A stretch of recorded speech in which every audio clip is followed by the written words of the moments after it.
चलिए बिना किसी देरी के इस विश्लेषण की शुरुआत करते हैं और पश्चिम बंगाल विधानसभा चुनावों की उस विशाल, गहमा-गहमी भरी और बेहद हाई स्टेक तस्वीर को डिकोड करते हैं। आज हम उन सटीक आंकड़ों और रणनीतियों के तहत तक जाएंगे जो इस पूरे चुनावी नतीजे की दिशा तय करने वाले हैं। आंकड़े आज एक बहुत ही दिलचस्प कहानी बयां कर रहे हैं।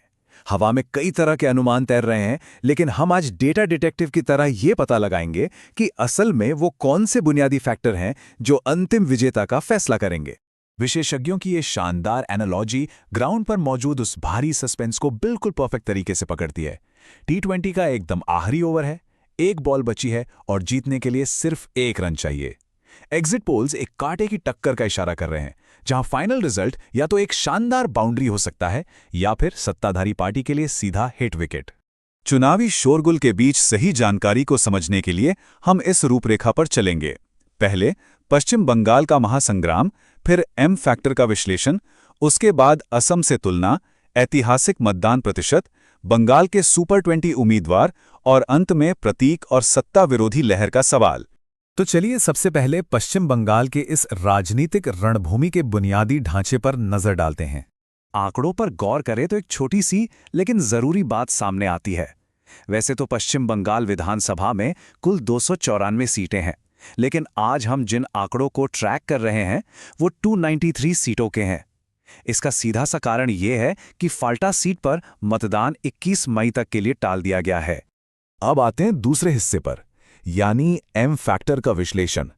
ये वो जनसांख्यिकीय सुराग है जो वास्तव में सत्ताधारी पार्टी का भविष्य तय कर सकता है।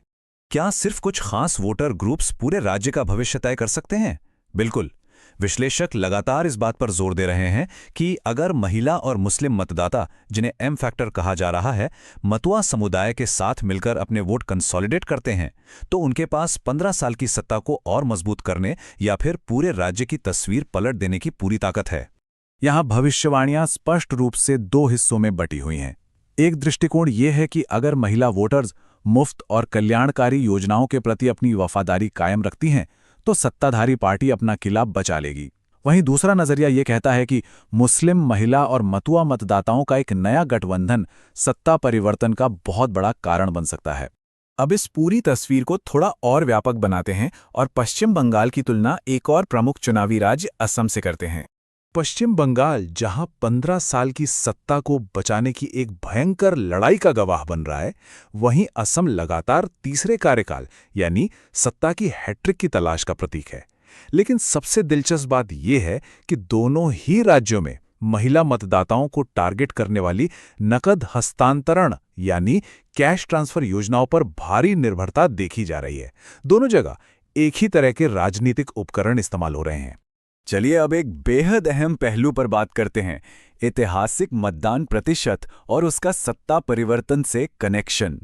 ग्रेटर कोलकाता जैसे क्षेत्रों में पिछली बार के 63% से इस बार लगभग 90% तक की भारी छलांग, यानी 27% का उछाल।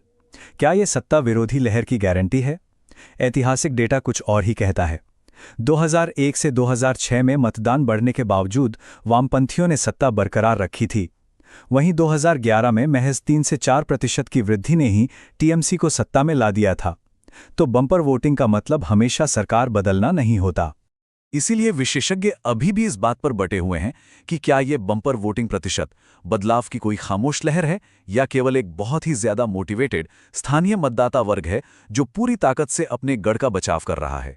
राज्यव्यापी नतीजों को गहराई से समझने के लिए हमें उन खास चेहरों पर फोकस करना होगा जिनकी व्यक्तिगत लड़ाइयां तराजू का पलड़ा झुका रही हैं, यानी बंगाल के सुपर 20 उम्मीदवार।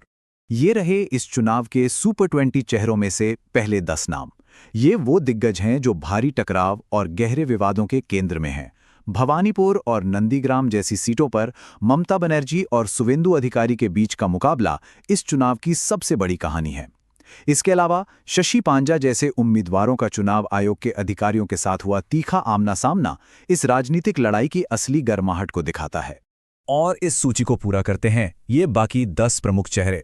ग्रेटर कोलकाता से लेकर आसनसोल और मुर्शिदाबाद तक फैले ये उम्मीदवार केवल स्थानीय नेता नहीं हैं। ये वो माइक्रो बैटल्स हैं जो एक एक करके जुड़ेंगे और अंततः विजेता सरकार का निर्माण करेंगे। अंत में उन सांस्कृतिक विषयों और प्रतीकों पर नजर डालना बेहद जरूरी है जिन्होंने इस चुनावी चक्र के मनोवैज्ञानिक युद्ध को परिभाषित किया है।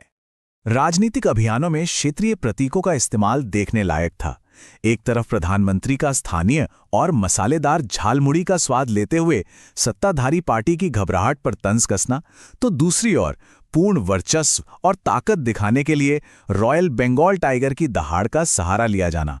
स्ट्रीट फूड से लेकर जंगल के राजा तक ये विमर्श बहुत ही दिलचस्प रहा।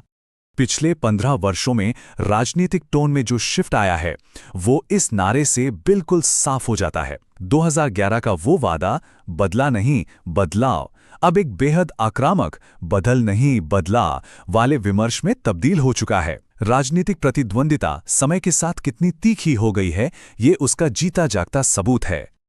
अब जबकि मतगणना केंद्रों से लगातार आंकड़े आ रहे हैं, सबसे बड़ा सवाल यही खड़ा होता है, क्या खामोश मतदाताओं का ये भारी मतदान किसी छिपे हुए गुस्से और बदले का परिणाम है, या फिर अपनी पसंदीदा सरकार को बरकरार रखने वाला बदलाव?